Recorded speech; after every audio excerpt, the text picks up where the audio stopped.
You're listening to Rewriting the Rules, the podcast that dares to go deeper than training. I'm Bethany Bell, creator of the Canine Dialogue Dynamics method, and this is where behaviour meets relationship, science meets the soul, and obedience takes a backseat to understanding. Let's change the conversation. Welcome back to Rewriting the Rules. Today I want to talk about diet and nutrition, not in a rigid way and not in a prescriptive way, but in a way that helps us think more clearly about how food quietly shapes how dogs feel, cope, and move through the world. This is not about doing things perfectly, and it's definitely not about shaming anyone about how they feed their dog. And it is definitely not about saying that there's only one right way. Most people are doing the best that they can with the information that they have. And honestly, nutrition is one of the most confusing areas of dog care because marketing has made it that way. What I want to do here is widen the lens. Food is not neutral. One of the biggest things I see in behaviour work is that food is treated as separate from emotions, as if behaviour happens in a vacuum, as if the body and brain are somehow disconnected. But dogs are not machines. They're biological, emotional beings. What goes into the body affects the brain, and what happens in the brain affects behaviour. So when we are supporting a dog with anxiety, reactivity, restlessness, low resilience, or emotional overwhelm, food matters, not as a magic fix, but as part of the bigger picture. The gut and the brain communicate constantly, and this is not abstract science, it's a lived reality. When the gut is irritated, inflamed, or struggling to cope, that information travels straight to the brain, and that can show up as emotional volatility, poor regulation, agitation, or shutdown. Many dogs living with behavioural challenges are also living with subtle digestive stress that goes unnoticed. Loose stools, inconsistent stools, gassiness, itching, flat energy, or being constantly on edge. These things matter. Behaviour is not just learnt. It is supported or undermined by what's happening inside the body. Protein, carbohydrates, and balance. This is an area where a lot of confusion lives. Dogs are not strict carnivores. They are incredibly adaptable, and carbohydrates play an important role in emotional regulation. Dogs are what we call facultative carnivores. That means they are biologically adapted to eat meat and thrive on it, but they are not restricted to meat alone. They can digest and utilize plant matter, including carbohydrates, and they have done so alongside humans for thousands of years. And this is an important distinction. Dogs are not obligate carnivores like cats. Their digestive system, enzymes, and gut microbiome reflect adaptability rather than strict limitation. And understanding this helps us to move away from extreme narratives and back towards balance. Carbohydrates have become one of the most misunderstood parts of canine nutrition. They are often blamed for behaviour issues, weight gain, and health problems, when in reality the issue is not carbohydrates themselves, but the type, quality, and context in which they are fed. Highly processed, poor quality carbohydrates can contribute to inflammation and instability in some dogs, but well-chosen, properly prepared carbohydrates can be supportive. Carbohydrates play a role in supporting serotonin production, emotional steadiness, sustained energy rather than spikes, and nervous system regulation. For many dogs, especially sensitive or reactive dogs, the complete removal of carbohydrates can actually make emotional regulation harder and not easier. But not all carbohydrates are the same. Whole digestible sources such as cooked vegetables, root vegetables, certain grains prepared properly behave very differently in the body than heavily processed fillets. Preparation matters, quantity matters, and balance matters, but so does the individual dog. Some dogs thrive with high carbohydrate inclusion. Some do better with less. Some need careful balance due to gut sensitivity, health conditions, or activity levels. There is no universal ratio that works for every dog. Behaviour, digestion, energy, sleep, and emotional steadiness are all feedback mechanisms. They tell us whether a diet is supportive or not, and this is why rigid feeding rules so often fail dogs. There is growing research showing that dogs have adapted alongside humans to digest starches more effectively than wolves. Studies have identified increased copies of genes related to starch digestion in dogs, reflecting this long-term adaptation. There is also research linking gut health and microbiome balance to emotional regulation, stress resilience, and behaviour across species. While nutrition alone does not cause or cure behaviour, It certainly influences the biological foundation on which emotional responses are built, and that matters. Recognizing dogs as facultative carnivores helps us to move away from extremes. It invites us to think in terms of nourishment rather than ideology. Food should support the dog in front of us, not a theory and not a trend. And when we feed with curiosity, balance, and observation, we are far more likely to support emotional well-being rather than accidentally undermine it. And it does not mean that protein is bad, because protein is essential. But in some dogs, especially sensitive or reactive dogs, very high protein diets can contribute to agitation, restlessness, and difficulty settling. Balance matters much more than extremes. Carbohydrates support serotonin production. They also support emotional steadiness, and they help dogs to feel calmer and more grounded. So when we see diets that are relentlessly high protein, low carbohydrate, and heavily marketed as ancestral or wolf-based, it is worth pausing and asking whether that actually suits the dog in front of us. Most people feed commercial food, and many dogs do okay on it. But marketing has created a lot of fear. Fear of grains, fear of ingredients, and fear of doing it wrong. Buzzwords sell, but they do not always nourish. Ingredients lists matter more than branding, and how a dog feels matters more than trends. Commercial food can be a base, but for many dogs, it is not enough on its own. Food is nourishment, but it's not a behaviour tool. And in the CDD approach, we do not use food to override fear, push dogs into situations that they are not ready for, or mask emotional distress. Using food to lure a dog into discomfort does not resolve the underlying emotion. It often just teaches the dog to suppress how they feel. Instead, food supports the emotional system. It supports safety, and it supports regulation. Behaviour changes when the emotional load is reduced, and not when it is bribed into silence. Every dog responds differently to their diet. You can learn a lot by observing energy levels, stalls, coat conditions, sleep, and emotional steadiness. Feeding is not static. It evolves as dogs age, change, and experience the world. And this is relationship, not a formula.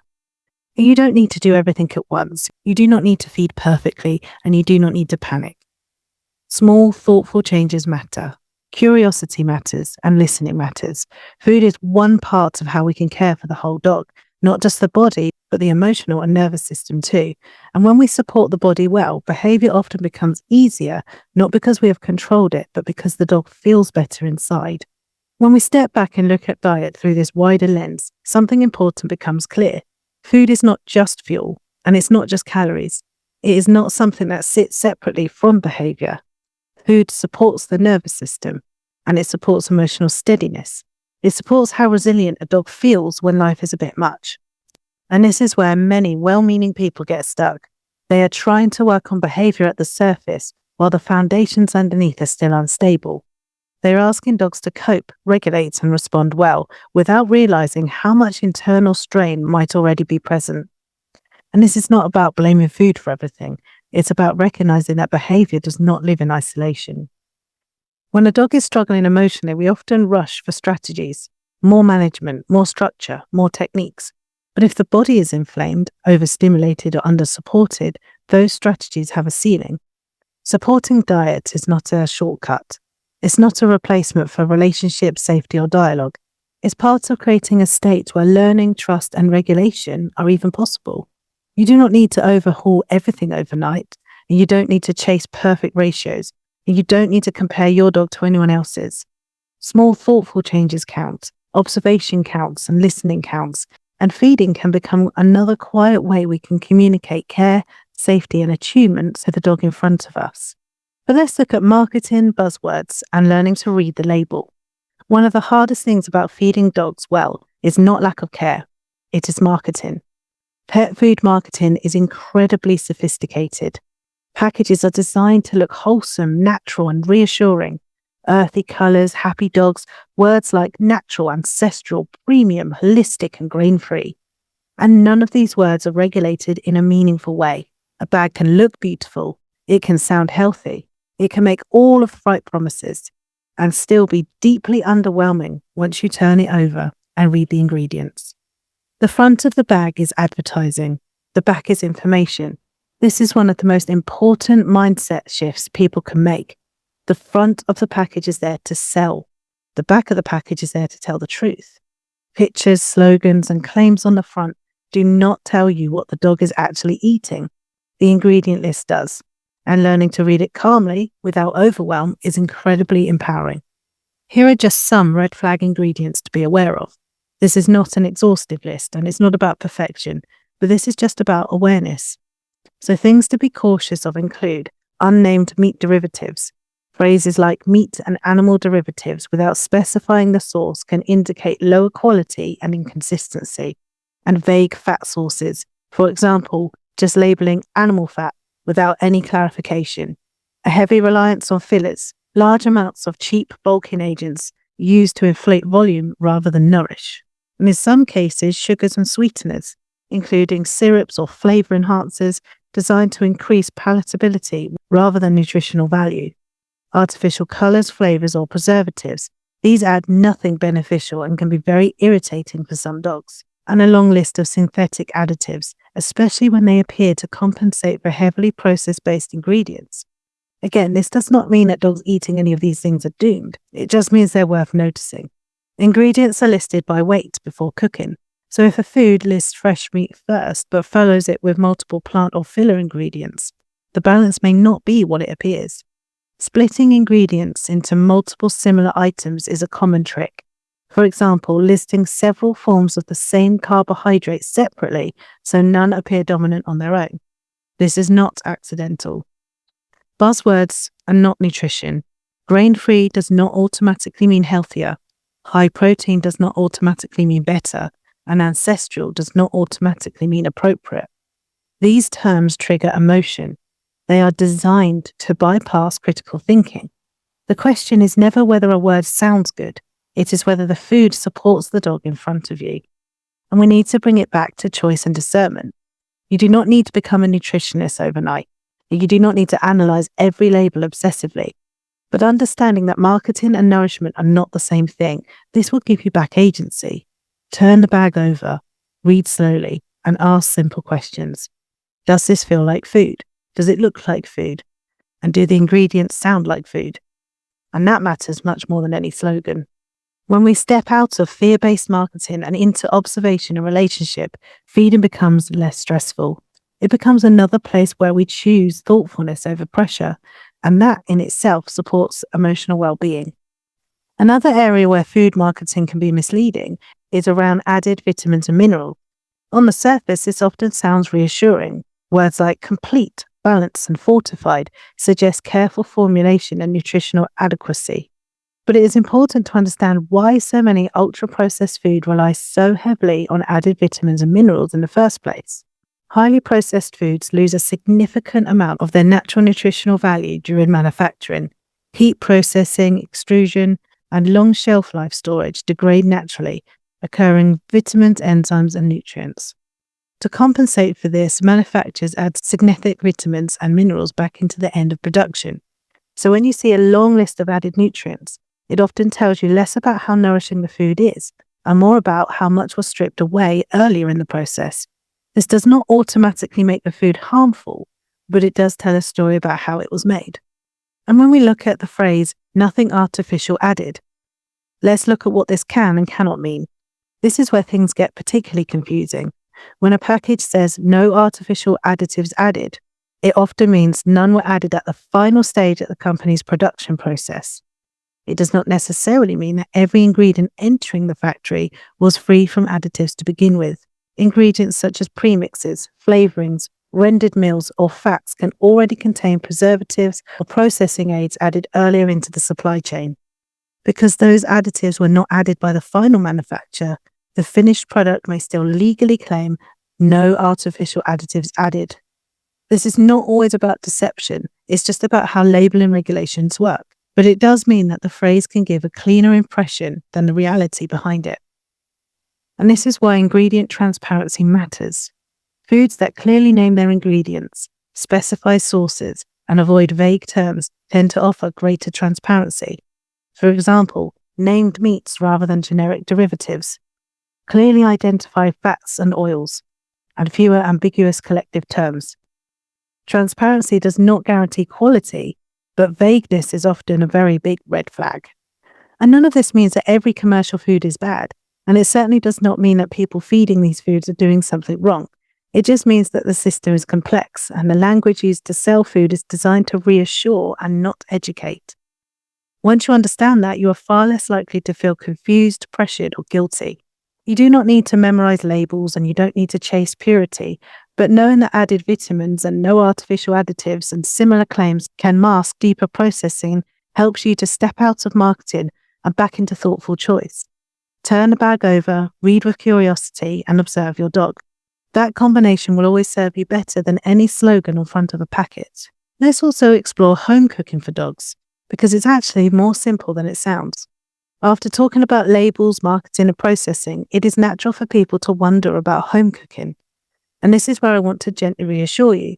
Home cooking does not have to be an all or nothing. It does not have to be complicated and it does not have to be perfect.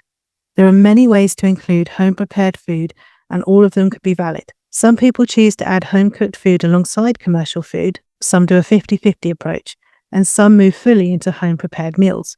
All of these can support dogs when done thoughtfully.